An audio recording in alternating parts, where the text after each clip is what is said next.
आयत घन और समग्र को नहीं दुईटी क्वेश्चन अछि गोटे पानी टांकी रो भीतर पाखर दैर्घ्य प्रस्थ उच्चता यथा 75 सेंटीमीटर 60 सेंटीमीटर 46 सेंटीमीटर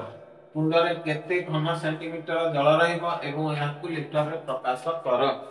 गोटे पानी कुंड कोन गोटे पानी कुंड जो पानी कुंडर दैर्घ्य अछि प्रस्थ अछि उच्चता अछि बुझेला जदि दैर्घ्य प्रस्थ उच्चता देछि जानबो सेटा आयत घन कोन सेटा आयत घन आकृति पानी कुंड बुझेला जदि केवल दैर्घ्य दे देथिबो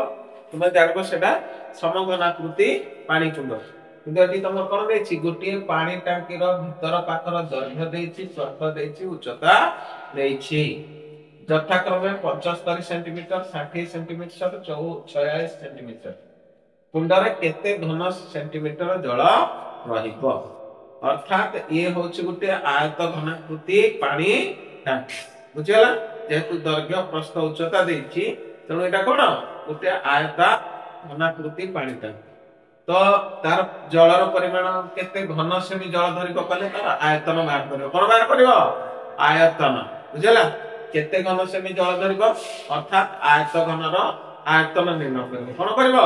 आयत घनर आयतन आयतन जेतिकी हेबो ए पानी टांकी रो जेतिकी आयतन आकृति पानी टांकी रो आयतन जहा हेबो सेतिरे सेतिकी घन सेमी जल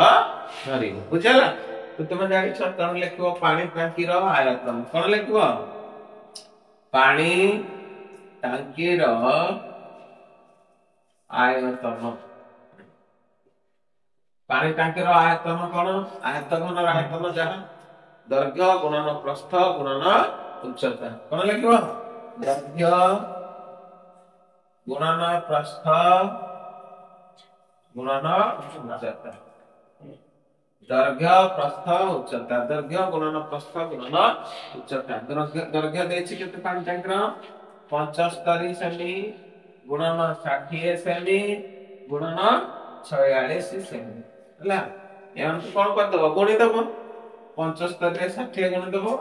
आधा हाला सेतिक रे 46 गुण दबो 75 रे 60 गुण 0 0 6 5 30 6 7 42 42 रे 3 निकले कते 45 तो नेक्स्ट होगा ये गला कते 4 5 2 2 3 2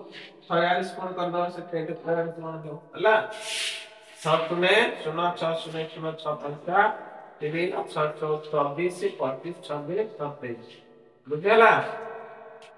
तापर 4 0 0 4 0 0 4 5 20 0 2 4 4 16 16 कते 18 0 3 0 7 8 10 9 1 एति के गला तर 2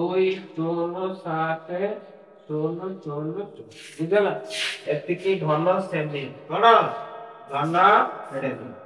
तो तुमको पचार थिला पानी टांकी रे केते घन सेमी जल धरिबो लिखो पानी टांकी रे केते घन सेमी जल धरिबो ताकू पुणी से कहिछि आकू लिटर रे प्रकाश कर कोथरे प्रकाश करबा लिटर घन सेमी ने टिके गला तो एटा लिटर रे जदी प्रकाश करबो एक घन सेमी जे केते घन चिठाओ 1 लिटर जे 1000 घन सेमी 1 लिटर जे केते 1000 घन सेमी मन रखै 1 लिटर 1000 घन सेमी रे 1 लिटर होला 1000 घन सेमी इक्वल टू केते 1 लिटर केते 1 लिटर तो एटा को लिटर रे परिणत करिया पाए तुम 1000 द्वारा कोन करबो हरि देबो एटा को 1000 रे कोन करबो हरि देबो बुझियला सुनो को सुनो कटला सुनो को सुनो कटला सुनो को सुनो 200 ता पे करेगो केते दिबो 207 लिटर अर्थात ए पानी टांकी रे केते पानी धरबो 207 लिटर पानी धरबो आ जो घन सेमी लिखबो चिटी घन सेमी जवा बुझला